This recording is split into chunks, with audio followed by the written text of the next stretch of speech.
Hello everyone.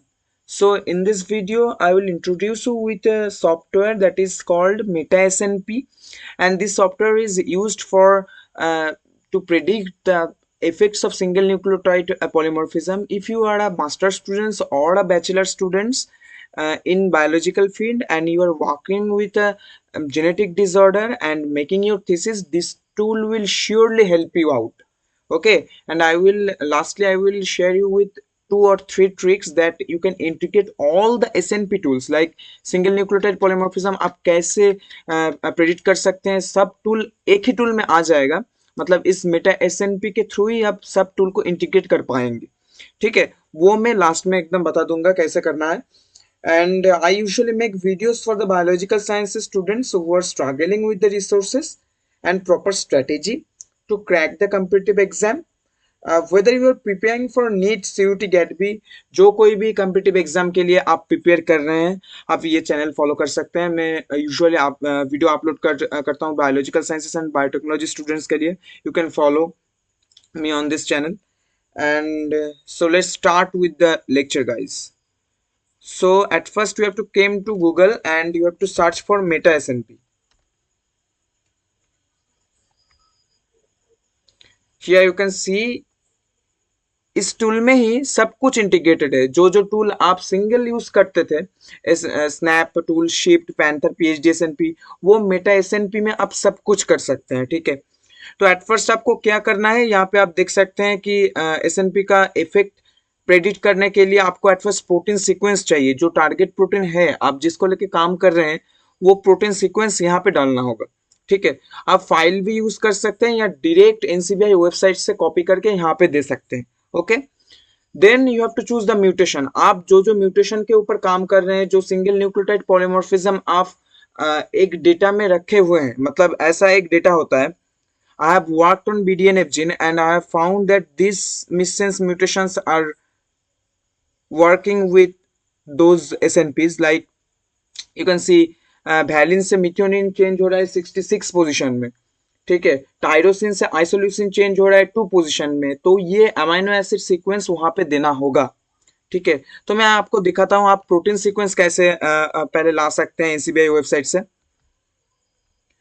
So at first we have to search for NCBI.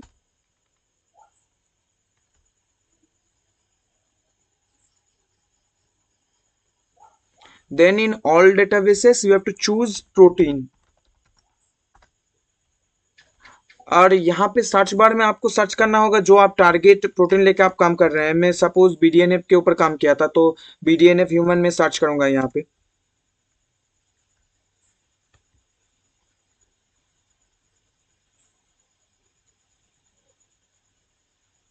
And you can see the results here.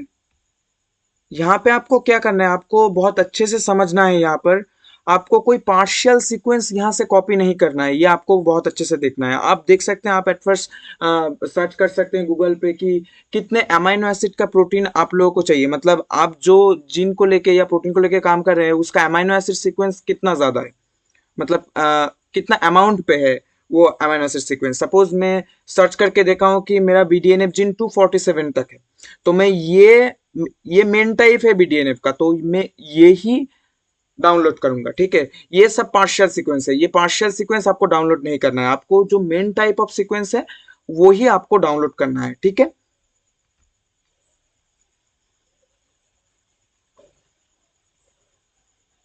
Then यहाँ पे आपको FASTA पे जाना है।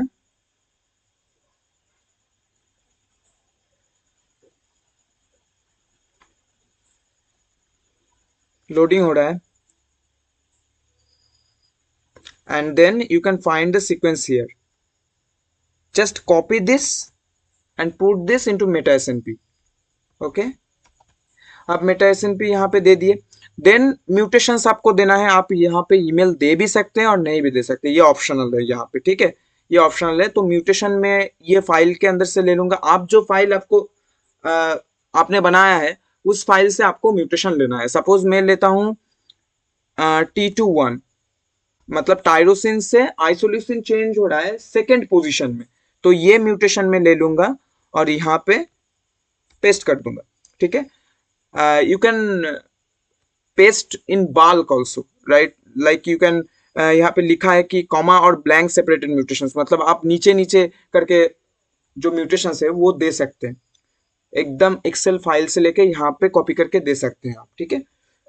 तो यहाँ पे सबमिट करना होगा आपको। ये करने के बाद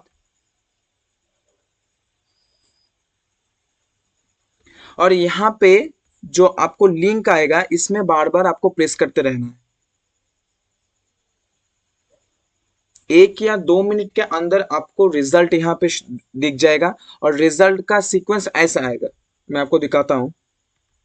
ऐसा एक सीक्वेंस आएगा, एकदम ऐसा सीक्वेंस आएगा। देखिए T21 में जो जो यहाँ पे मैं आपको वो ट्रिक यहाँ पे बताऊंगा कि जो जो सॉफ्टवेयर है जो सिंगल न्यूक्लियोटाइड पॉलीमॉर्फिज्म को डिटेक्ट कर पाता है, panther, PhD-SNP, shift, SNAP, Meta SNP, वो एक साथ एकदम मेटा SNP में आ जाता है। यही सबसे बड़ा ट्रिक है, ठीक है। मतलब अगर टी से आई चेंज हो रहा है सेकेंड पोजीशन में, तो वो डिजीज क्रिएट कर सकता है या नहीं, आप ये सॉफ्टवेयर से पता लगा सकते हैं। कि यहाँ पे देखिए पैंथर में ये न्यूट्रल दिखा रहा है, PhD-SNP में ये न्यूट्रल दिखा रहा है, मतलब ये डिजीज नहीं क्रिएट कर सकता, ये म्यूटेशन उतना ज्यादा डिलीटेरियस नहीं है। आप समझ पा रहे हैं ना मैं क्या बता रहा हूँ, मतलब उतना ज्यादा डिजीज क्रिएट करने का क्षमता इसमें नहीं है, ठीक है। You can put this value into your Excel file and can keep it with yours.